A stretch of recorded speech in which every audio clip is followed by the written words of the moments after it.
시청자 여러분 안녕하십니까? 수요일 아침 뉴스 퍼레이드 이상목입니다. 푸틴 러시아 대통령이 오늘 새벽 북한 평양에 도착을 했습니다. 당초 어제 방북할 예정이었지만 지연이 되면서 1박 2일 일정이 당일치기로 축소됐습니다. 북한 김정은 위원장은 직접 공항에 나와서 푸틴 대통령을 맞이했습니다. 첫 소식 서영일 기자입니다. 북한 김정은 위원장이 뒷짐을 지고 서 있습니다. 잠시 뒤 비행기에서 푸틴 대통령이 내려오고 두 사람은 환하게 웃으며 포옹합니다. 새벽 2시 24분 푸틴 대통령이 평양 순안공항에 도착해 김정은 위원장과 만났습니다. 푸틴 대통령의 24년 만의 방북으로 두 사람의 만남은 지난 북러 정상회담 후 9개월여 만입니다. 아우루스 리무진으로 향한 두 사람은 서로 먼저 타라며 양보하는 등 친밀감도 과시했습니다. 아우루스는 러시아제 최고급 리무진으로 2월 푸틴 대통령이 김 위원장에게 선물했습니다. 일행이 탄 차는 오토바이 수십 대의 호의를 받으며 평양 시내 금수산 영빈관으로 향했습니다. 푸틴 대통령은 공항부터 직접 마중해준 김 위원장에게 감사 인사를 건넸습니다. 네, 고맙습니다. 내일 뵙겠습니다. 네, 오늘 특별한 시간을 내주셔서 환대해 주신 데 대해서 대단히 감사를 드리는 바입니다. 북한은 공항은 물론 시내 곳곳에 푸틴 사진과 국기를 내거는 등 행사 준비에 공을 들였습니다. 푸틴 대통령과 김 위원장은 오늘 공식 환영식과 의장대 사열, 공영 관람 등 일정을 소화할 것으로 전해졌습니다. 하지만 푸틴 대통령이 예정보다 늦게 도착하면서 방북 일정은 당초 1박 2일에서 하루로 줄이고 오후엔 베트남으로 떠날 예정입니다. TV조선 서영일입니다. 푸틴 대통령과 김정은 위원장은 오늘 오후에 정상회담을 합니다. 북러 관계를 격상하는 이 포괄적 동반자 협정에 서명하고 새 평양선언을 내놓을 것으로 보이는데 양측이 자동 군사 개입 등 어느 정도의 군사 협력 합의가 이뤄질지 여기에 이목이 쏠립니다. 한송원 기자입니다. 약 9개월 만에 다시 마주한 푸틴 대통령과 김정은 위원장은 정상회담에서 양국 우호 관계를 격상시킬 것으로 보입니다. 통상적으로 양자 관계 최상위급인 포괄적 전략동반자 관계 협정에 서명할 예정인데 2000년에 맺은 설린 우호 관계에서 수직 격상되는 겁니다. 2008년 한국과 맺은 전략적 협력 동반자 관계보다 한층 높은 것으로 북러 관계가 옛 소련 시절 안보경제협력 수준으로 회귀할 수 있다는 관측도 나옵니다. 지난해 9월 러시아에서 이뤄진 두 번째 정상회담 만찬에서 김 위원장은 위대한 러시아의 승리라는 건배사로 친밀감을 과시하기도 했습니다. 푸틴 동지 건강을 축원해서 위대한 러시아의 새로운 승리를 위해서. 두 정상은 산책 형식의 비공식 독대도 예고돼 있는데 이때 군사기술 교류 등 민감한 내용이 논의될 가능성도 있습니다. 우리 정부가 우려하는 자동 군사 개입 조항이 포함될지도 관심입니다. 두 사람은 공동문서에 서명한 뒤 직접 언론에 발표하는 일정도 소화할 계획입니다. 미국 백악관은 북러 협력 강화는 크게 우려하는 사안이라며 양측 밀착 움직임을 경계했습니다. TV조선 한송원입니다. 네, 북한군 수십 명이 9일 만에 또다시 군사 분계선을 넘는 일이 발생했습니다. 하지만 우리 군의 경고 사격에 곧바로 퇴각했죠.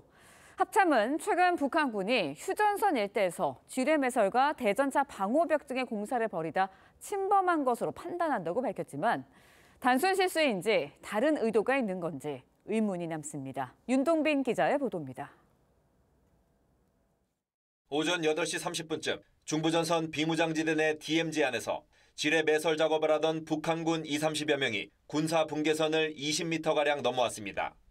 우리 군이 곧바로 경고 방송에 이어 사격으로 대응하자 이들은 북쪽으로 다시 돌아갔습니다.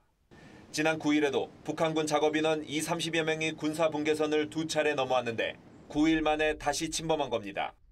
우리 군은 현장이 수풀이 우거진 데다 경고 방송과 사격에 철수한 정황을 볼 때 작업 중 발생한 단순 월선으로 보고 있습니다. 지난해 11월 9.19 합의 파기 이후 북한군이 휴전선 일대 경계 능력을 보강한다며 각종 작업을 벌이다 보니 침범 역시 잦아졌다는 겁니다. 지뢰 매설, 전술도로 보강, 대전차 방벽으로 보이는 미상 구조물 설치 등 다양한 형태의 작업을 진행하고 있습니다. 다만 침범한 북한군 가운데 중무장 경계 병력도 포함돼 있어 우리 군의 대응을 시험하기 위한 전술적 목적이 의심된다는 관측도 나왔지만 합참 관계자는 경계 병력은 우리 쪽이 아닌 작업 인원 쪽을 바라보고 통제했다고 설명했습니다. TV조선 윤동빈입니다. 전해드린 대로 푸틴 러시아 대통령이 평양에 도착한 가운데 북한과 러시아는 정상회담을 통해서 양국 관계를 준동맹 수준으로 격상시킬 전망입니다. 네, 관련 내용 엄효식 전 합참 공보실장과 자세히 짚어보도록 하겠습니다. 안녕하십니까? 안녕하세요. 자, 먼저 푸틴 대통령이 평양 도착에 앞서서 김 위원장과 체결할 이 포괄적 전략 동반자 협정 이 초안을 승인을 했습니다. 그러니까 이제 양국 관계가 어느 정도로 수준으로 격상이 되는지 이게 이제 관심인데 아까 한송원 기자 리포트에도 나왔습니다만 옛 소련 시절 안보 경제 협력 수준이다 이렇게까지 격상됩니까? 네, 보통 국가 간의 관계에서는 여러 가지 단계가 있는데 예. 보통 가장 높은 단계는 뭐 한미동맹처럼 동맹, 전략동맹이 가장 높은 수준인데요. 예. 이번에 북한과 러시아가 맺게 될 단계는 그보다 바로 한 단계 낮은 포괄적 전략 동반자 관계라고 볼 수가 있습니다. 네. 기존보다는 굉장히 북한과 러시아 관계가 격상되는 건데요. 마지막 그 전략동맹 수준이 남아있기 때문에 네네. 아마 북한과 러시아가 앞으로도 국제관계에서 더욱더 긴밀한 관계를 맺어가며 네. 언젠가는 전략동맹 관계로 올라가기 위한 지금 마지막 단계인 것으로 예상이 됩니다. 네, 그렇군요. 군사 협력이 어느 정도까지 이뤄질지 여기에도 관심이 쏠리고 있는데 이번에 새로 체결된 협정 문건에 자동 군사 개입 조항 다시 들어갈지 관심입니다. 어떻게 예상하시나요? 예, 보통 우리 한미동맹도 보면 한국이나 미국이 군사적으로 일국이 침략을 받으면 그 국회가 심의를 해서 군사력이 동원이 되지 않습니까? 네네. 나토 같은 경우도 마찬가지고요. 예. 북한하고 구소련 같은 경우도 1961년에 네. 그런 상호 군사 개입 조항이 협정으로 맺어져 있었는데 이것은 소련이 러시아로 전환되는 과정에서 1996년에 이제 무효가 됩니다. 예. 그 이후로 북한과 러시아 관계에서는 군사 개입이란 이런 그 협정 내용은 포함되지 않았었는데 예. 현재 직접적으로 군사력이 동원되지는 않지만 북한과 러시아의 군사적 협력은 굉장히 여러 분야에서 나타나고 있지 않습니까? 그렇죠. 그래서 이런 군사력이 직접적으로 개입되는 부분도 앞으로 우리가 예의 주시해야 될 부분이라고 생각이 됩니다. 그렇지만 이제 지켜봐야 된다. 어떻게 될지는 모른다. 이 얘기를 하시는 건가요? 네, 그렇습니다. 알겠습니다. 네. 일단 이제 푸틴 대통령은요, 북한 노동신문에 이 게재한 기고문에서 서방의 통제와 상관없이 북한과의 협력을 강화하겠다 이렇게 밝혔습니다. 사실상 대북 테러 제재를 피하겠다 뭐 이런 의도라고 이해를 하면 되겠습니까? 지금 전 세계에서 국제사회로부터 강력한 제재를 받고 있는 나라가 딱 두 나라입니다. 러시아와 북한이죠. 네. 러시아는 이제 우크라이나 전쟁 때문에 제재를 받고 있고 네네. 북한은 핵무기 개발 또는 ICBM 미사일 개발로 인해서 그런 제재를 받고 있는데요. 네네. 결국 두 나라가 국제적으로 고립되어 있는 두 나라가 살아갈 수 있는 방법은 제재받고 있는 두 나라끼리 긴밀히 협력하는 방법밖에 없지 않겠습니까? 그래서 한쪽은 러시아 같은 경우는 북한으로부터 부족한 뭐 포병탄과 같은 무기 체계의 도움을 받는 것이고 네. 북한은 고립된 국제사회에서 러시아가 거부권 등을 행사함으로써 북한의 위치를 도와주는 그런 상호 협력 관계를 더욱더 긴밀히 맺어갈 것으로 보입니다. 예. 네, 러시아가 북한에 이제 위성 관련 기술을 전달해 줄지 이전해 줄지 여기에도 관심이 쏠리고 있는데 이번에 이제 푸틴 대통령의 방북단을 보면 위성 담당 사장을 포함해서 러시아 군부 핵심 인사들이 포함이 됐다 이렇게 전해지고 있거든요. 네. 어떻게 예상하시나요? 네, 최근 북한이 뭐 ICBM 미사일 화성 17호, 18형 이런 거에서는 굉장한 성공을 거두었는데 예. 최근 군사 정찰 위성 발사는 실패했지 않습니까? 예. 그렇죠. 그러니까 북한으로서는 재래식 군사력이나 미사일 같은 부분에서는 이미 상당한 성과를 거두었는데 예. 이런 우주 항공 분야에서는 아직도 많은 기술의 부족을 절감하고 있습니다. 네네. 아마 그런 부분을 지난번 김정은이 예. 러시아를 방문했을 때에도 관련되는 시설들을 방문했었고 이번에 푸틴이 북한을 방문하면서 우주항공 분야의 많은 전문가들을 동반해서 온 것은 그런 분야에 대해서 예. 러시아가 북한을 확실히 지원하겠다는 의지의 표명이라고도 볼 수가 있겠습니다. 알겠습니다. 근데 이제 그 북한군이 이제 내려왔다가 우리의 경고 사격으로 퇴각했잖아요. 북한군의 이런 움직임은 어떻게 해석을 하고 계십니까? 보통 그 DMZ라고 저희가 이제 이야기를 그렇죠. 하고 예, 또 예. 군사분계선 MDL이라고 말을 하는데 네네. 일반인들은 MDL에 어떤 철책이나 시멘트 구조물이 있는 것으로 보통 인식을 하는데요. 예. 실제 이제 MDL 지역은 어떤 그런 표식은 전혀 있지가 않고 그냥 보통은 이제 100m 정도 간격마다 이게 말뚝만 박혀 있는 상태입니다. 그러다 보니까 여름에 숲풀이 우거지게 되면 그런 말뚝도 보이지 않고 네. 구체적인 표식물이 없다 보니 이번처럼 북한이 그 안에서 어떤 뭐 군사적 활동이건 또는 영농 활동이건 하다 보면 네. 의도치 않게 MDL선을 넘는 경우가 있습니다. 물론 이번 같은 경우는 이제 우리 군에서 북한군이 그 MDL 지역으로 진입할 때부터 계속 관측을 했기 때문에 특별한 적대적 행동을 하지 않았고 또 뭐 무장 상태 또는 움직임 등을 쭉 추적해본 결과 군사적 도발을 목적에 둔 것은 아니다라고 봤는데 네. 또 사실 그렇다고 해서 그거를 액면 그대로 믿을 수는 없죠. 네. 외형적으로는 그렇게 보일지라도 저 상황에서 또 어떤 도발을 할 수 있다는 가능성을 가지고 합참도 그런 부분에서는 뭐 경계와 감시를 철저히 하고 있는 것으로 알고 있습니다. 알겠습니다. 네, 그런데 이제 북한이요. 최근에 DMZ 안에서 지뢰를 매설하고 대전차 방벽 구조물을 설치하고 있다라고 확인이 되고 있다. 이런 리포트 저희가 앞서서도 전해드렸는데 그렇다면 사실상 이제 새로 국경선 세우기 작업에 들어간 건 아니냐 이런 관측도 나오거든요. 네, 뭐 그런 부분에 대한 여러 가지 의견도 있는데요. 네. 우리 이제 군 당국에서 분석하기에는 국경선 수준까지 보기에는 좀 여러 가지로 아직도 좀 부족한 요인이 있다고 보고 예. 지금 단계에서는 지난해 연말에 김정은이 남북 관계를 이제 적대적인 관계로 고착화시키겠다고 공식적으로 발표했지 않습니까? 아마 그런 발표에 따라서 군사적으로는 남북 간의 대결하는 이런 모습을 더욱더 강하게 밀고 나가는 것이고 예. 정치적으로는 남한과의 군사적 긴장관계를 더 고조시킴으로써 내부 체제 열속, 김정은 중심의 북한 정치 체제가 더욱 공고화될 수 있도록 하는 것이 그들의 의도라고 일단 생각이 됩니다. 그렇다면 그 얘기는 지금 지뢰 매설하면서도 부상자가 계속 나오는데도 계속하고 있다. 그 맥락에서 같은 일을 계속하고 있다. 이렇게 이해를 하면 되겠습니까? 그러면? 네, 맞습니다.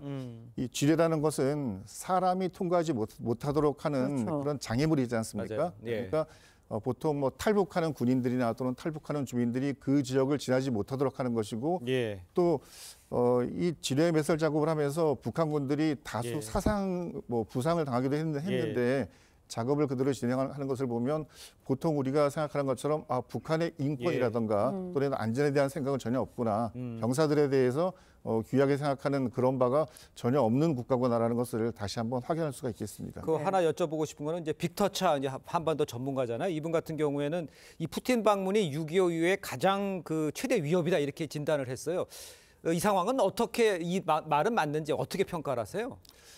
지금의 한반도 관계를 보면은 네. 물론 러시아 입장에서 북한이 여러 가지 군사적으로 지원하는 탄약이나 무기류들이 예. 우크라이나 전쟁에서 기묘하게 쓰이고 있지 않습니까? 네네. 반대로 북한 입장에서는 김정은 체제가 들어온 지 10년 이상이 됐는데 이제는 김정은 체제가 보다 더 안전성을 보여주고 주민들에게도 이제 김정은이 북한의 국가 지도자로서 이상 없는 능력 있는 지도자라는 것을 보여줘야 될 시점이라고 봅니다. 네. 그런 측면에서 러시아가 과거에는 북한이 중국과 러시아를 약간 이렇게 교대로 하면서 관계를 강화해 왔었는데 예. 이제는 그 중국은 거의 북한의 후원자가 됐다라고 확신하는 것이고 아하. 그동안은 약간 다소 관계가 좀 소원했다. 중간적이었던 러시아가 확실히 북한을 후원함으로써 김정은 체제가 국제적인 지원도 확고히 받게 됐구나라는 것을 대내외에 알리는 계기라고 볼 수가 있겠습니다. 알겠습니다. 네.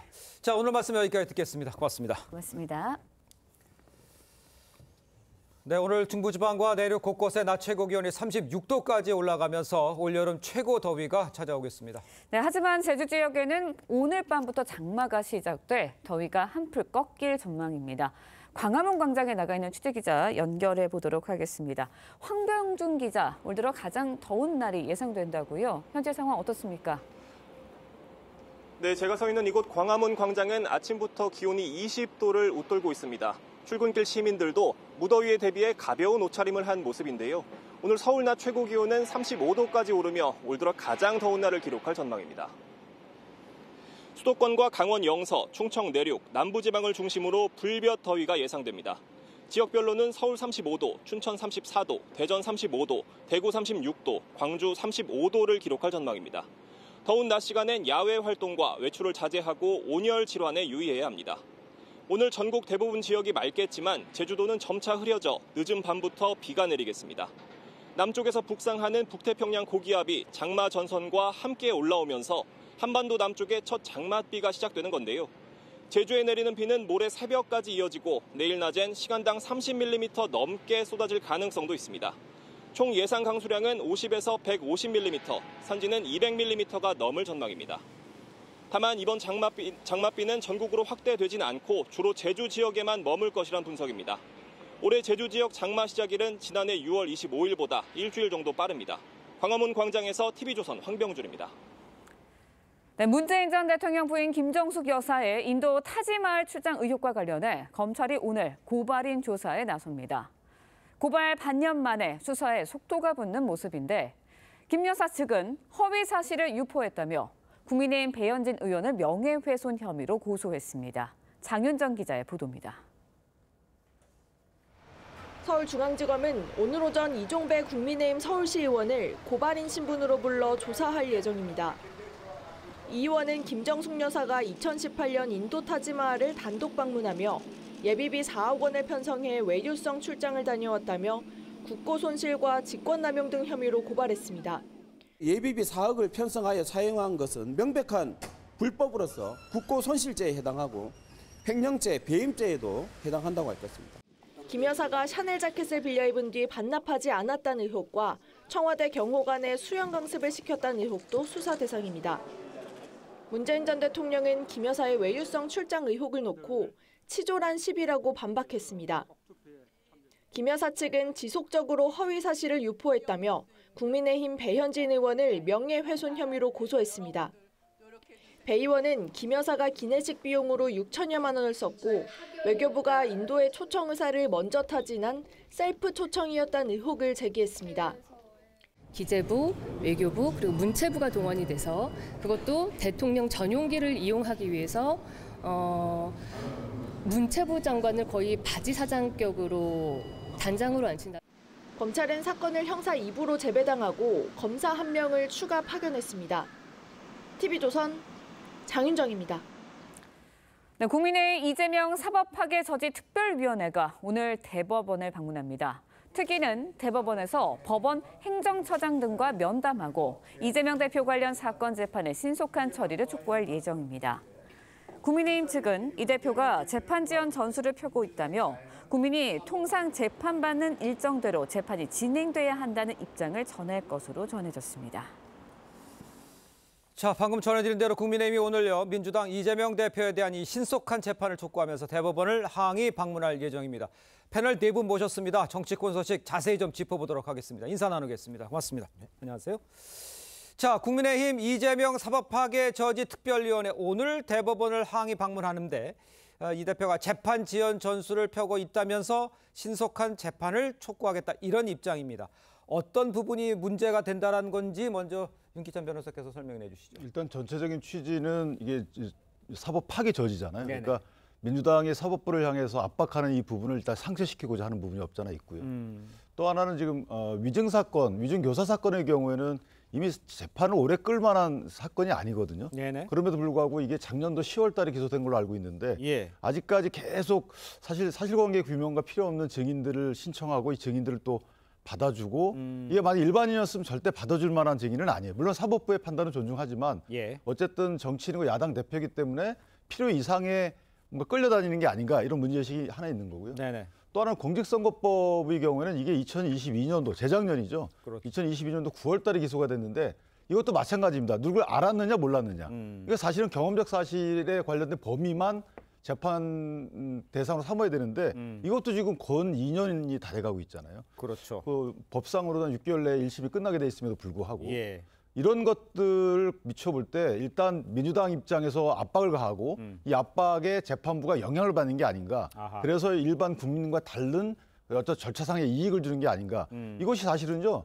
유무죄 판단 이외에 여러 가지 영향을 미칠 것이 많습니다. 예. 왜냐하면 피선거권이 좌우되는 거거든요. 그렇다면 일반 국민 같은 경우에는 예. 신속한 재판을 통해서 이 사람이 앞으로 공직에 나갈 자격이 있는지를 신속히 규명해 줘야 되는 겁니다. 예. 이런 취지에서 아마 국민의힘이 대법원 가서 그런 취지의 얘기를 하지 않을까라고 생각합니다. 예, 일단 이재명 대표에 대한 이제 사법 리스크에 대한 공격이 이제 강해지는 상황이라고 볼 수가 있는데 아까 말씀하신 대로 공직선거법상 같은 경우에 대체적으로 일찍 나오는데 지금 지연되고 있잖아요. 지연되고 있는 거에 대해서는 동의하시죠?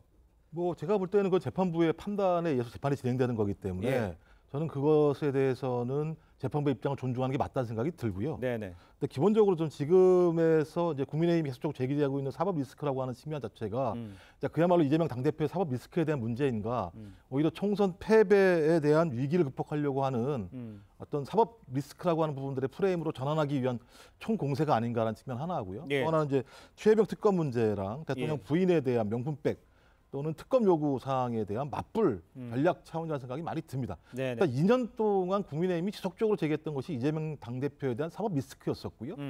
지금까지 검찰에 의한 지속적인 어떤 수사, 압수수색, 그다음에 구속영장 청구, 기소, 그럼에도 불구하고 아직까지 또 위법 여부에 대한 명확한 증거가 나오지도 않고 판결이 나오지도 않은 상황이었고요. 네. 또 이 재판 같은 경우는 이재명 당대표에 대한 재판이 아니라 네. 이화영 전 부지사에 대한 재판 결과였었는데 이 내용을 가지고 또 다시 어떤 이화영 전 부지사에 대한 문제가 아니라 이재명 당대표에 대한 공세를 계속 강화한다는 건 예. 어떤 형태로든지 사법 리스크를 통해서 위기를 극복하기 위한 정치적 수단으로 예. 활용하고 있는 것이 아닌가라고 하는 것이 좀 민주당에서 바라보고 있는 입장입니다. 아니 이제 뭐 대장동 재판도 마찬가지겠습니다만 그 재판부 기피 신청도 있고 무슨 뭐 변호인이 다시 바꿔서 다시 한번 또 다 리뷰해야 되고 이렇게 이제 지연이 되고 있는 것만은 맞는 상황 아닌가요? 그렇습니다. 그런 점에서 이제 신속한 재판을 좀 촉구하는 의미에서 오늘 국민의힘 특위가 이제 대법원을 방문하는 것이고요. 예. 이 재판 지연 문제가 사실은 대단히 심각하죠. 조금 전에 윤기찬 변호사께서 그 선거법 얘기도 하셨습니다만 네네네. 이화영 전 부지사 같은 경우에도 방금 말씀하셨듯이 재판부 기피 신청으로 2달 넘게 재판이 중단이 됐었고 예. 또 그 이전에는 그 변호인에 대한 어떤 해임, 사임 논란으로 또 2달 가까이 재판이 공전이 됐었거든요. 예. 그런 사례들이 계속 있었기 때문에 왜 이재명 대표를 피고인을 하는 재판 또는 이재명 대표와 관련이 있는 인물들의 재판은 이렇게 길게 늘어지는 것이냐라는 부분을 국민의힘이 충분히 지적할 수 있다고 봅니다. 알겠습니다. 일단 국민의힘이 공개한 이재명 대표의 위증교사 의혹 관련 녹취 파일을 놓고도요. 여야 공방이 이어지고 있습니다. 목소리 들어보겠습니다. 위증을 하지 말라는 취지의 이재명 대표의 뒷발언을 일부러 삭제를 했습니다. 그리고 악마의 편집을 이렇게 이루어 놓은 것입니다. 유리한 내용으로 이야기해달라고 여러 차례 얘기한 것만으로도 명백한 위증교사에 해당한다는 점을 밝혀드리겠고요. 사과할 사람은 국민들을 속인 이재명 대표다. 자, 민주당은요, 녹취 내용이 이제 전후 맥락을 삭제하고 왜곡적으로 편집됐다 이렇게 주장을 했습니다. 국민의힘 측은 이 전체 녹취록을 이제 다 공개를 하면서 짜집기라는 주장에 대해서 반박을 하고 있어요. 설 변호사께서 보시기에는 어떻게 보셨습니까? 전문 같은 걸 한번 보셨는지요? 네, 뭐 저도 한번 다 들어봤습니다만은 뭐 상당히 긴 내용이에요. 이걸 30분이 넘더라고요. 예, 이걸 뭐 소통관에서 다툰다는 것은 조금 제가 봤을 때는 좀 불가한 상황이었다. 뭐 어쩔 수 없이 언론에 공개를 해야 되는 상황이기 때문에 뭐 주요 쟁점에 대해서만 아마 그 공개를 했다라는 부분까지는 인정이 뭐 이해할 수 있는 부분입니다만은 어찌되었던 간에 법정에서 다뤄져야 될 어떤 이 증거 녹취록이 이 국회 내에서 소통관에서 그리고 이것을 국민의 알 권리라는 차원에서 과연 알려지는 것이 맞는 것인지, 그러니까 재판의 결과가 나온 다음에 저는 공개가 됐었어도 상관이 없었다고 보이거든요. 근데 재판의 결과가 나오기도 전에 어떤 그 박정훈 의원이 이 부분을 공개를 한 것이 과연 재판에 어떠한 영향을 미치고자 하는 것인지에 대한 의도를 또 정치권에서 이게 또 다른 해석이 벌어지기 때문에 이게 과연 사법적으로 봤을 때는 적절한 공개였는지에 대해서는 조금 의문은 있습니다. 알겠습니다. 적절한 공개였는지의 의문을 제기하고 해주셨는데 국민의힘 곽규택 의원은요.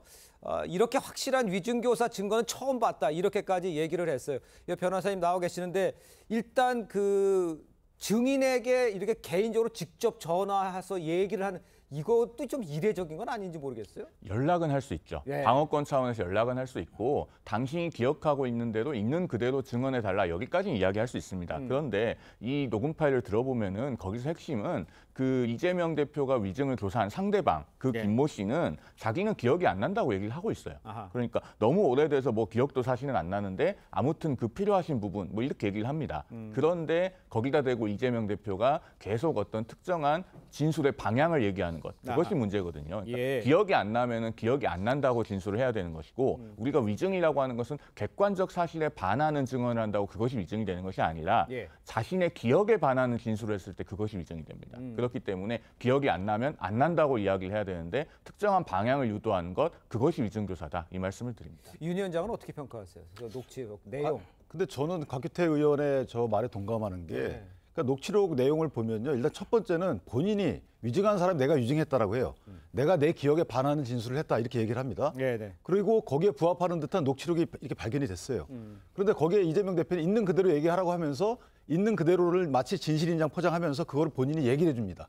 이게 사실은 진실인데 이대로 얘기해줘. 그러니까 듣는 사람 입장에서는 자기는 기억이 없는데 이게 진실이라고 하니까 얘기를 해도 되겠구나라고 얘기를 하고 믿게끔 하는 거죠. 예. 그런데 본인이 기억이 없다는 말이 분명히 나와요, 여기에.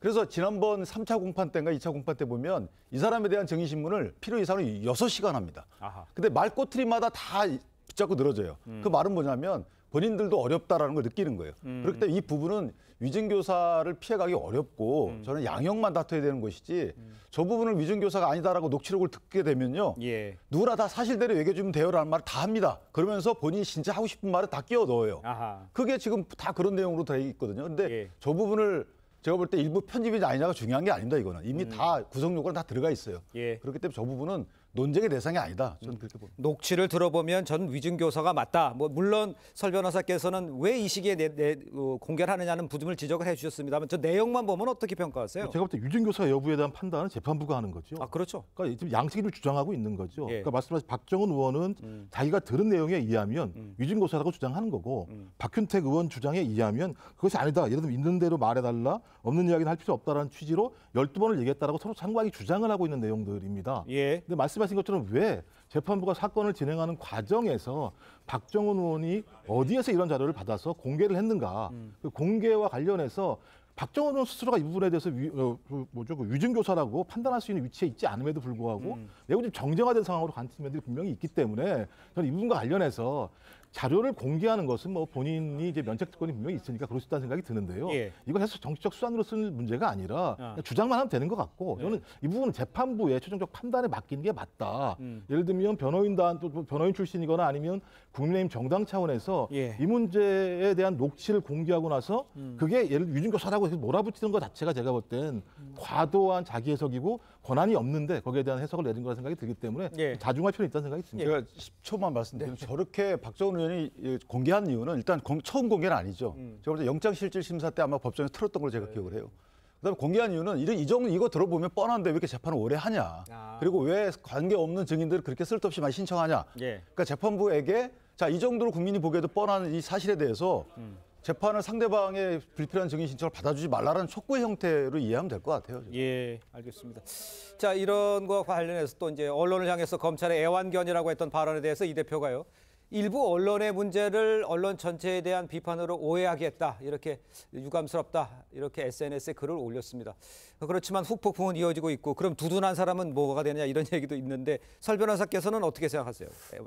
저는 이 발언에 대해서 그냥 간단하게 사과를 하셨으면 더 좋았겠다라는 생각이 듭니다. 무슨 랩독이니 무슨 와치독이니 또 뭐 잘 평소에 쓰지 않는 개념을 뭐 주저리 좀 말씀을 많이 길게 하신 것 같아요. 네네. 저는 어찌 보면 그 천하람 개혁신당 의원의 어떤 논평이 저는 그게 맞지 않나 싶습니다. 그러니까 뭐 항상 해명이 길면 그 부분에 대해서 자신의 말을 덮어서 오히려 이게 그 듣는 사람을 하고 무슨 말을 하는지 모르겠다라고 생각이 들 수가 있거든요. 예. 저는 그러니까 잘못된 표현에 대해서는 그러니까 무슨 말씀을 하시고 싶었던 것은 충분히 국민들이 이해를 할 거예요. 하지만 이 부분에서 조금 부적절한 표현, 특히나 언론을 상대로 이렇게 매도를 한다는 표현은 만약에 이것이 국민의힘 어떤 당대표가 이렇게 얘기를 했다고 쳤을 때 그냥 이렇게 그래 뭐 아치도 이런 언론학계 얘기니까 그냥 넘어갈 수 있겠다 그렇게 생각되지 않는다고 한다면 이건 분명하게 표현이 과했던 건 사실이기 때문에 저는 간단하게 사과하고 넘어가야 될 문제가 아닌가 싶습니다. 그 송영훈 변호사 이렇게 여쭤볼게요. 지금 저런 발언이라든가 또 뭐 비판한다는 거 이런 것들이 그 이화영 1심 재판이 나온 후에 좀 더 이재명 대표가 거칠어지고 당에서도 강력한 공격이 나오고 있다 이렇게 평가를 하는 사람들이 많은데 왜 그렇다고 생각하십니까? 그 부분에 대해서는 사실 이화영 전 부지사의 변호인이 과거 법정에서 했던 발언이 중요한 힌트가 되지 않겠습니까? 공개된 법정에서 그 변호인이 이화영 전 부지사의 유죄는 이재명 대표의 유죄다 이렇게 얘기를 했기 때문에 결국에는 그 1심 판결 이후에 이재명 대표가 상당히 지금 코너에 몰려있는 그런 입장을 주고 그런 것들을 본인이 이렇게 뭐 애완견 운운하면서 언론을 광범위하게 저격하는 발언으로서 스스로의 조급함을 더 드러낸 것이다. 저는 이렇게 평가합니다. 알겠습니다. 그런데 이제 민주당은요, 대북 성공 사건을 수사한 검사들에 대해서 탄핵을 검토 중이라고 합니다. 당사자들은 정당한 수사를 한 검사들에 대한 테러라고 반발하고 있습니다. 당내 분위기는 지금 어떻습니까? 검사까지 탄핵을 하는 것까지 생각을 다 하고 있는 상황이에요? 예, 그렇죠. 지금 제가 상황에서는 검사를 탄핵하겠다는 입장을 가지고 있고요. 예. 탄핵의 요건은 그렇습니다. 법률과 헌법을 위반했다면 거기에 대해서 국회에는 탄핵을 할 수 있고요. 예. 근데 기본적으로 두 가지 측면이 하나 있는 거죠. 모해 위증 교사 문제인 예. 건데 예를 들면 소위 김성태 안부수 그다음에 박모 씨 등과 네네. 쌍방울 관계자들이 모여서 어떤 형태로든지 진술을 변화시킬 수 있을 만한 내부의 세미나가 있었다. 이런 얘기들이 있었어요. 이걸 이제 이화영 전 부지사가 얘기했던 건데 네네. 그건 이화영 부지사만의 얘기이다. 검찰은 그런 적 없다라고 얘기했었습니다만 또 다른 쌍방울 관계자, 여기에 참석했던 관계자가 그런 일이 있었다라고 하는 진술들을 했습니다. 예. 그리고 그 진술들이 벌어졌던 내용 이후에 바로 안부수 씨와 그다음에 김성태 씨의 진술이 변경됐어요. 그렇다면 당연히 검찰에 의해서 소위 위증을 어떤 교사하는 듯한 내용들에 대해서 어떤 사건이 벌어진 것이 아닌가라고 하는 의심을 할 수밖에 없는 측면이 또 있고요. 예. 또 하나는 안부수 씨의 딸 같은 경우 쌍방울 관계자로부터 집을 구해줬다는 얘기를 들은 이후에 또다시 진술이 변경된 내용들이 있기 때문에 예. 이런 부분과 관련해서 검찰의 관련성이 있다라고 민주당 내부에서는 매우 거기에 대한 걱정을 하는 거고 그런 내용들이 사실이라면 예, 알겠습니다. 위법 사항이기 때문에 예. 탄핵을 할 수 있다 이런 알겠습니다. 입장이죠. 입장을 얘기해 주셨는데 이건 짧게 반박이 좀 필요해 보이긴 합니다. 근데 저거는 이제 이화영 전 부지사에 대한 1심 판결에 증거 판단을 다 해요. 그러니까 그 탄원서 다 들어갔잖아요. 예. 그러니까 교도소 검사실에 어떤 얘기들이 있었는지에 대해서 그럼 만약에 그게 위법 수집 증거다, 진술이 오염됐다, 또는 임의성이 없다, 신빙성이 없다 그러면 다 거기에 판단합니다. 근데 전혀 판단이 되지 않고 오히려 신빙성이 있다고 봤기 때문에 예. 그런 주장을 했지만 그것은 진술에 영향을 미칠 만한 것이 아니다. 최소한 네네. 사실이라 하더라도 또 사실인지 여부에 대한 것도 모르겠지만 네네. 이런 식의 1심 재판부의 판단이 있었기 때문에 저 부분은 탄핵을 추구한다는 것은 검찰 압박이다. 알겠습니다. 자, 다음 소식, 여당 소식도 짧게 짚어보겠습니다. 한동훈 전 비대위원장 23일 당대표 출마를 선언할 거라 이런 이야기도 나오고 있습니다. 런닝메이트로 뭐 장동혁 의원, 정성욱 의원도 거론이 됐습니다. 밖에서 보면 조금 안을 들여다보기가 더 좀 관망에서 볼 수가 좋을 것 같은데 어떻게 보세요? 안에 한동훈 위원장과 런닝메이트예요. 그러니까 한동훈 그러니까 위원장이 일단 출마를 한다는 전제가 깔려 있는데 그렇죠. 이미 뭐 거의 100%라고 보는데 네. 같이 뛰는 그러니까 이게 참 그 러닝메이트라고 하시는 분들이 생각보다는 국민들에 대한 인지도가 굉장히 낮다. 아, 그렇게 평가하세요? 네, 왜 그러냐면 뭐 당내에서의 인지도는 잘 모르겠습니다만은 장동혁 사무총장 같은 경우야 사무총장을 같이 했기 때문에 어느 정도 많이 알려져 있다라고는 하지만 네네. 정성국 의원이라든지 지금 뭐 한지아 의원이라든지 뭐 이런 부분 등은 예를 들어서 지금 국민의힘 내부에서도 많은 인지도를 갖고 있다고 보기에는 좀 어렵거든요. 아하. 그렇다고 한다면 과연 이 최고위원 선거에서 이분들이 선출이 될 수 있을지 선출이 되지 않는다. 뭐 혹시나 이제 한동훈 비대위원장과 어떤 당내 스탠스를 달리하는 어떤 그 후보들이 최고위원이 된다고 한다면 지금의 국민의힘 당규상 4인의 최고위원이 사퇴를 해버리면 이 당대표도 바로 또 비대위 체제로 넘어가게 돼 있거든요. 굉장히 불안정한 동거를 가져갈 수밖에 없는 상황이어서 상당히 한동훈 비대위원장으로서는 이 출마를 앞두고도 상당히 이 부분이 고민되지 않을까 싶습니다. 알겠습니다. 불안한 출발이 될 것이다라는 이야기도 해주셨습니다만 송영훈 변호사께 이렇게 여쭤볼게요. 지금 상황에서 이러한 얘기도 나오는데 조정훈 의원 같은 게 어대한이 이게 안 된다, 이게 여론몰이다 이렇게 얘기하는 건 이거는 공격입니까? 어떻게 봐야 됩니까? 일단 조정훈 위원장은요, 인터뷰를 좀 자제하셨으면 좋겠어요. 과거에 그 백서특위 위원장들께서 이렇게 많이 인터뷰하지 않았거든요. 4년 전에 그 정양석 전 의원이 백서특위 위원장을 하셨는데 라디오 인터뷰한 걸 제가 찾을래야 찾을 수가 없었습니다. 조정훈 의원 인터뷰를 너무 많이 하셔서 계속 논란이 일어나고 있어요. 다만 이제 어대한이라는 용어 자체가 이제 바람직한 것인지 이건 좀 생각해 볼 필요는 있습니다. 전당대회 흥행 차원에서 좀 바람직하지 않은 측면이 있고, 그다음에 한동훈 전 위원장이 지난 총선 캠페인 과정에서도 상당히 겸손한 캠페인을 강조했기 때문에 아마 본인이 그 좋아하는 용어도 아니지 않을까 하는 생각도 들고, 알겠습니다. 또 경쟁 후보들도 상당히 섭섭할 수 있을 것이다. 그런 생각은 듭니다. 나경원 의원도 출마할 거라고 하는 얘기가 또 나오는데 그러면 친윤은 나경원 후보를 미게 되는 겁니까? 친윤과 나경원의 관계는 어떻습니까?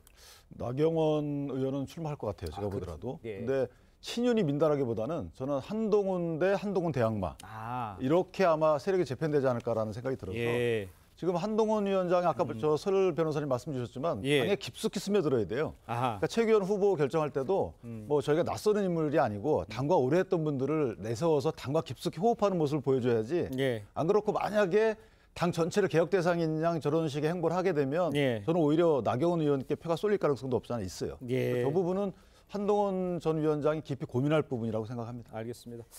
자, 박세리 전 국가대표 감독 이야기를 좀 해봐야 될 것 같은데요. IMF 위기 때요. 맨발의 투혼으로 전 국민에게 힘을 실어줬던 골프 선수 박세리 씨. 기자회견장에서 눈물을 보였습니다. 자신이 만든 재단의 문서를 위조한 아버지를 고소한 이유를 밝히는 자리였죠. 박 씨 부친과의 갈등을 인정하면서 이제 아버지의 빚을 더 이상 갚지 않겠다 말했습니다. 이 정은아 기자의 리포트 보시고 이야기를 이어가겠습니다. 한국 여자 골프의 전설 박세리 씨가 기자회견 도중 눈물을 보입니다. 제가 감당할 수 있는 수위가 이미 선을 넘어섰기 때문에 한 번 정리가 되면 또 다른 게 수면으로 올라오고 하나가 또 정리가 되면 또 다른. 박 씨가 이사장으로 있는 박세리 희망재단이 아버지를 사문서 위조 혐의로 고소한 이유를 밝히는 자리였습니다. 박 씨는 아버지를 고소하자고 제안한 건 본인이었다고 했습니다. 제가 먼저 말씀을 드렸고 이 사항에 대해서 심각성을 말씀을 드렸고 제가 먼저 한 표를 먼저 내놓았고 전 그게 맞다고 생각을 했고 박 씨의 아버지는 새만금의 골프학교 설립을 추진하는 과정에서 박세리 희망재단의 도장을 위조한 혐의로 검찰에 넘겨졌습니다. 박세리 씨는 아버지가 재단에서 어떠한 역할도 하고 있지 않으며 앞으로도 그럴 것이라는 뜻을 분명히 했습니다. 더 이상 저한테 어떤 채무 관련이 있어 들어와도 제가 더 이상 책임질 수 있는 방안이 없다고 말씀드리는 거예요.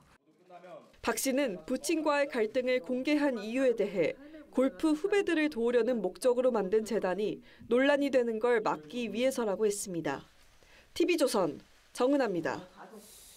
자, 지금 직접 보셨습니다만 설 변호사님, 지금 박세리 씨는 아버지를 고소한 것 자체가 지금 먼저 제안했다는 거 아니에요? 상황이 좀 심각했나 봐요. 그러니까 이 보도가 한 일주일 전에 박세리 희망재단에서 아버지를 고소했다라는 게 나왔을 때 이게 부녀 간에 어떤 고소를 한 거 아니냐, 딸이 아버지를 고소한 거 아니라는 우리가 관측이 있었었는데 당시만 하더라도 재단 측에서는 이건 법인, 재단이 아버지를 고소한 것이지 박세리 선수가 고소한 것은 아니다라고는 했습니다만은 당시에 이 대표권을 가진 사람이 박세리 감독밖에는 없었거든요, 이 재단에서. 그렇기 때문에 어떤 박세리 감독이 어저께 밝힌 바와 같이 이 부분과 관련해서 본인이 주도적으로 의사를 이렇게 고발을 하자라는 의사를 진행을 했고 이것이 관철이 돼서 지금 재단 명의로 지금 고소가 된 것이거든요. 어찌 보면 이제까지는 본인이 개인적으로 막아도 줬고 그다음에 아버지의 부채에 대해서 어떤 변제를 해왔지만은 앞으로 있을 피해자 아니면 지금까지 있었던 몰랐던 피해자에 대해서는 본인이 더 이상 책임을 질 수 없다고 하는 어떤 법적인 한계선을 그었다고 볼 수 있는 어저께 저는 인터뷰였다고 봅니다. 그렇군요. 박세리 씨가 현역 시절을 생각해 보면 이 부친과 관계가 아주 끈끈하고 효녀로 알려져 왔었죠. 채무 문제로 인해서 이제 법정 분쟁으로까지 또 가게 될 상황이 되는 겁니까? 어떻게 봐야 됩니까? 일단은 지금 박세리 씨의 부친은 경찰에서 검찰의 기소 의견으로 송치가 됐기 때문에 다른 특별한 사정의 변화가 없으면 기소가 될 가능성도 상당히 높죠. 그렇게 되면은 이제 형사 사건이 재판화되는 겁니다. 그리고 지금 이 사건은 단순한 채무 문제가 아니고 저 사문서 위조된 문서로 인해서 지금 재단의 직접적인 책임이 돌아올 수도 있는 그런 상황 아니겠습니까? 그렇죠. 우선 협상 대상자로 지정이 됐다가 취소가 됐기 때문에 그 컨소시엄에 참여했던 다른 참여자들로부터 재단의 법적 책임이 추궁될 수도 있는 상황에서는 그것을 단절하기 위해서 이 부분에 대한 책임을 명확히 하는, 즉 재단은 책임이 없고 위조된 문서에 의한 것이고 전혀 알지 못했다라는 것을 가리기 위한 고소가 불가피했었을 것으로 이해가 됩니다. 그렇군요. 박세리 감독을 응원하는 목소리도 많은데요. 상황이 어떻게 번질지 좀 지켜봐야 할 것 같아요. 자, 네 분 말씀은 여기까지 듣겠습니다. 고맙습니다.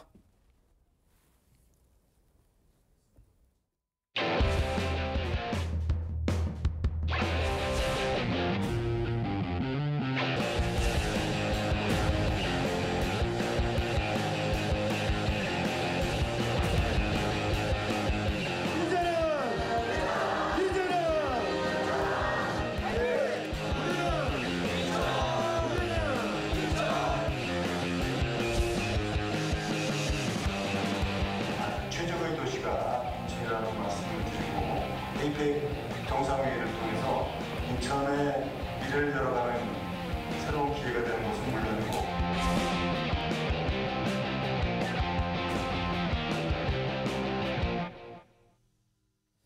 네, 내년 11월 우리나라에서 열리는 이 에이펙 정상회의를 놓고 여러 지자체가 지금 유치 경쟁 중입니다. 네, 유치 전에 뛰어든 유정부 인천시장 스튜디오에 모셔서 자세한 이야기 직접 들어보도록 하겠습니다. 안녕하십니까? 네, 안녕하세요.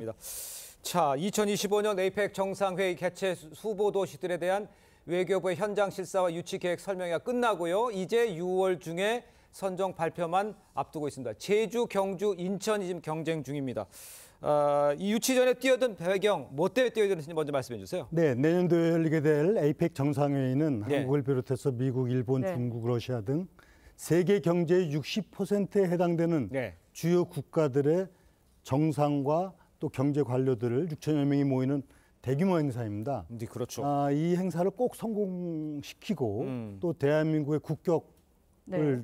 높이고 또 미래로 가기 위한 성장 동력을 만들어가기 위해서는 예. 그야말로 최적의 도시가 해야 되고 그것이 바로 인천이다. 이렇게 자신 있게 얘기를 드리겠습니다. 네, 유치계획 설명에서 직접 시장께서 발표도 하셨는데 인천시만의 강점이 있다면 어떤 게 있을까요? 네, 무엇보다도 대회를 성공적으로 치러야 되지 않겠습니까? 예. 그러면 그렇게 하기 위한 최소한의 기본적인 요건, 회의장, 호텔, 숙소, 그다음에 공항, 안전성 이 부분에 대해서는 뭐 비교 불가능한 완벽한 여건을 갖고 있는 것이 인천시다. 이건 뭐 누구도 인정을 합니다. 예. 그래서 이런 완벽한 조건을 갖고 있는 도시하고 못 치를 건 없다. 우리도 할 수 있다 하는 거하고는 이건 비교가 안 되는 겁니다. 예. 이것이 첫 번째고 두 번째는 이 에이펙 정상회의를 통해서 뭔가를 얻어내야 되지 않습니까? 그렇죠. 그것은 바로 대한민국이 얼마나 경제협력에 중요한 국가인가를 감동을 줄 수 있어야 예. 됩니다. 예. 바로 인천이 대표적인 도시입니다. 인천이 개항을 통해서 대한민국 근대화 산업화를 일으켰고 또 인천국제공항으로 글로벌 국가로서 네. 성장한 대표 도시를 보면서 어떻게 해서 대한민국이 이렇게 성장했는가를 인천을 통해서 알 수 있도록 하는 겁니다. 중요한 건 미래로 나아가는 부분인데 이 부분에 있어서 에이펙은 바로 경제협력이라고 하는 주 목적이 있기 때문에 예. 이 목적을 이해시키고 감동 주는데 최적의 도시다 하는 부분에서 인천이 강점이 있다는 것은 이건 뭐 분명한 사실입니다. 예, 네. 알겠습니다. 시장님 얘기하신 거 보니까 경쟁력에 있어서는 인천이 넘버원이다 이렇게 얘기하시는 것 같은데 일부에서는 네. 이게 이제 지역 균형을 생각을 해서 다른 네. 지역에 하는 게 좋지 않겠냐 하는 지적도 있거든요. 거기에서는 어떻게 반박하시겠어요? 네, 사실 균형 발전도 필요합니다. 예. 그런데 이 문제는 정말 모처럼 열리는 세계적인 경제협력체를 통해서 대한민국이 미래로 나가기 위한 그런 발판이 돼야 되는데 그렇죠. 단순히 국내 정치형으로 균형 발전 논리로 한다면 우리가 더 국격이 향상되고 예. 또 대한민국의 미래 성장 동력을 찾아갈 기회를 우리가 후퇴시켜서는 안 되지 않습니까? 네. 그런 의미에서 균형 발전에 대해서 부정하는 게 아니라 네네. 이 에이펙 정상회의는 대한민국을 위한 즉 인천이나 제주나 경주를 넘어서 대한민국을 위한 대화가 되는 것이 국민 전체를 위하고 나라를 위한 일이 아닌가 이렇게 생각하고 그 대한민국의 성장 발전하면 바로 균형 발전은 그 틀 안에서 이루어지는 것이죠. 알겠습니다. 네, 인천시가 이제 에이펙을 유치하게 되면 인천 시민들에게도 기대되는 점들이 좀 있을 것 같습니다. 어떤 이점이 있을까요? 그렇죠. 우선 직접적인 건 경제 효과가 그렇겠죠. 있겠죠. 예. 그건 경제 유발 효과뿐만이 아니라 또 고용 창출 이런 부분에서 상당한 효과가 있게 되고 무엇보다도 저는 강조하는 것은 도시 브랜드라든가 대한민국의 국격 향상을 통한 국가 발전에 이바지한다. 이것을 정말 강조하고 싶은 거거든요. 이게 단순하게 국내 정치용이라든가 국내 행사가 아니고 전 세계의 주요 정상들이 모이는 이 자리에서 대한민국의 미래를 보여줄 수 있는 대회가 돼야 된다는 측면에서 저는 인천의 경제적 효과나 고용 창출 효과도 크지만은 정말 더 중요한 것은 대한민국이다. 이걸 좀 우리가 잊지 말아야 될 것 같습니다. 알겠습니다. 근데 지금 에이펙 유치전에 나선 것뿐 아니라 지금 세계적인 이 그 자동차 경주대회죠. F1 그랑프리도 지금 또 나서는 것 같아요. 필요성 이런 거에 대해서는 어떻게 생각하십니까? 전망은 또 어떻고? 우리나라가 2030년대까지 큰 국제 스포츠 행사가 없습니다. F1은 월드컵 올림픽과 함께 세계 3대 스포츠라고 일컬어지고 있는데 예.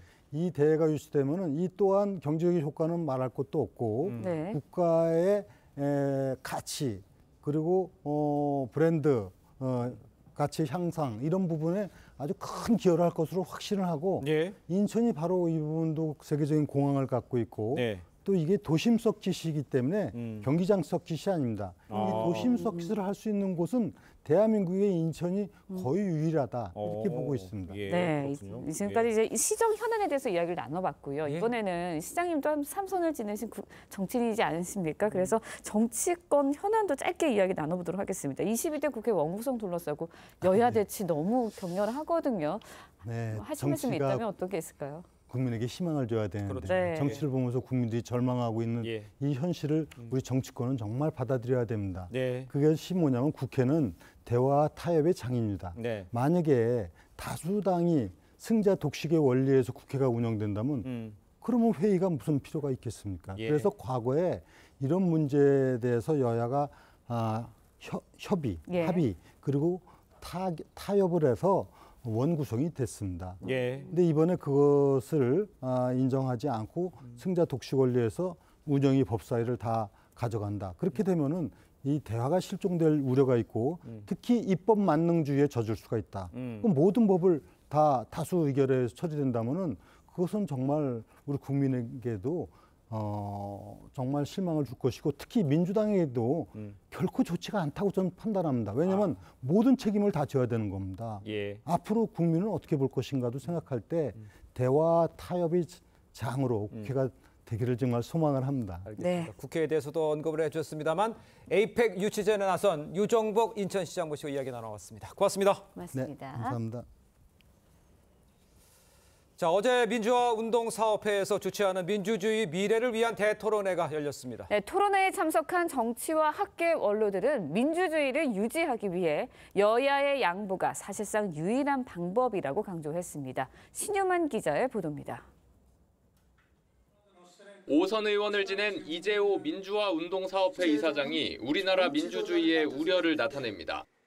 사실상 우리나라 민주주의는 상당히 퇴보를 했고 37년간 지금이 가장 민주주의가 위기다. 이재호 이사장은 제왕적 대통령제를 언급하며 분권적 대통령제로 바꿔야 한다고 강조했습니다. 다만 당장 개헌을 이루기는 힘들다며 사실상의 유일한 방법은 여야의 양보라고 강조했습니다. 성낙인 전 총장도 외교, 국방 등은 대통령이, 내정은 국회에서 뽑힌 국무총리가 담당하도록 해야 한다고 주장했습니다. 헌법 내용에서 대통령의 권한은 무한대로 확보되고 의원 내각제적 요소는 사문화되어 있었습니다.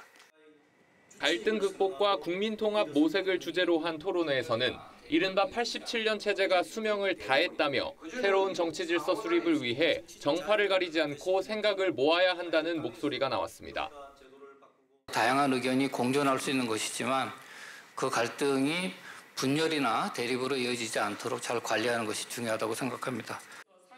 이날 토론회에는 노동, 학계, 언론, 정계 등 13명의 인사들이 참석해 우리나라의 민주주의를 진단하고 앞으로 나아갈 방향을 모색했습니다. TV조선 신유만입니다.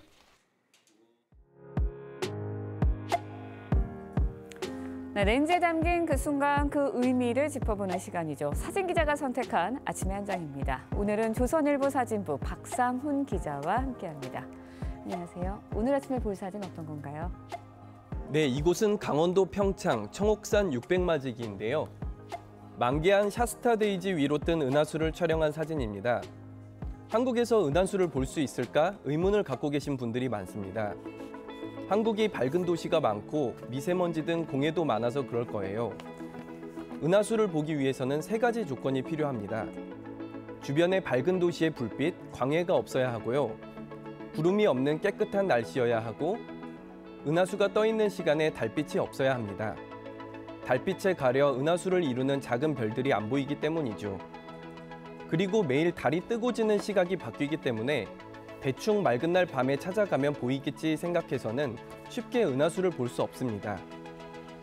네, 달빛까지 고려를 해야 하는데 은하수가 정말 뚜렷하고 아름다운 것 같습니다. 그런데 실제 맨눈으로도 관측을 할 수 있는 건가요? 네.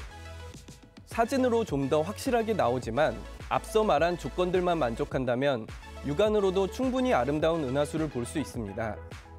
휴대폰으로 야간 모드 촬영을 해도 잘 나오더라고요. 꼭 은하수가 아니더라도 맑은 날이면 총총히 떠 있는 별을 볼 수 있는 곳이니 6월에서 7월 샤스타 스테이지가 만개한 청옥산에서 낮에는 꽃사진, 밤에는 별사진을 찍어보는 건 어떨까요? 네, 시원한 은하수 사진이 무더위도 달래주는 것 같습니다. 지금까지 아침의 한장이었습니다. 오늘은 올여름 들어 가장 더운 날씨가 이어지겠습니다. 현재 전국 곳곳에 폭염주의보가 확대돼 발표된 가운데 대구는 36도, 서울 35도, 경기도 고양은 37도까지 기온이 치솟겠습니다. 오늘 밤 제주도에는 올여름 첫 장마가 시작되겠습니다. 제주에는 시간당 30mm 안팎의 강한 비가 집중되겠는데요. 모레 아침까지 제주 산간에 200mm가 넘는 폭우가 쏟아지겠고요. 남부 지방은 5에서 20mm의 비가 예상됩니다. 오늘 전국이 맑은 가운데 자외선과 오존 농도가 높게 치솟겠습니다. 오늘 한낮 기온 어제보다 1도에서 5도 정도 높겠는데요. 서울과 춘천이 35도, 강릉 33도 예상됩니다. 내일 남부지방은 비가 내리며 더위가 잠시 쉬어가겠지만 서울 등 중부지방은 35도 안팎의 더위가 계속되겠습니다. 오늘은 올해 들어 가장 더운 날이 예상됩니다. 폭염 시에는 샤워로 체온을 낮춰주고 갈증을 느끼지 않아도 수분을 자주 섭취해 주시기 바랍니다. 야외 활동은 자제하시는 것이 좋지만 불가피한 경우에는 모자와 양산, 헐렁한 옷을 착용하시기 바랍니다. 폭염 대비 건강수칙 3가지로 무더위에 지치지 않는 수요일 보내시기 바랍니다. 날씨와 생활정보 이나일입니다. 네, 이상으로 수요일 뉴스 퍼레이드 마칩니다. 네, 저희는 내일 아침 7시 30분에 다시 찾아뵙겠습니다. 시청해주신 여러분 고맙습니다.